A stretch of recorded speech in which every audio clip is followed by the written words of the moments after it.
Select a subject in the image by using quick selection tool or any other selection tools.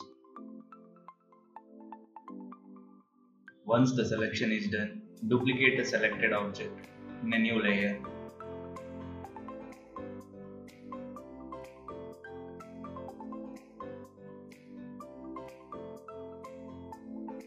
For the same layer, apply motion blur.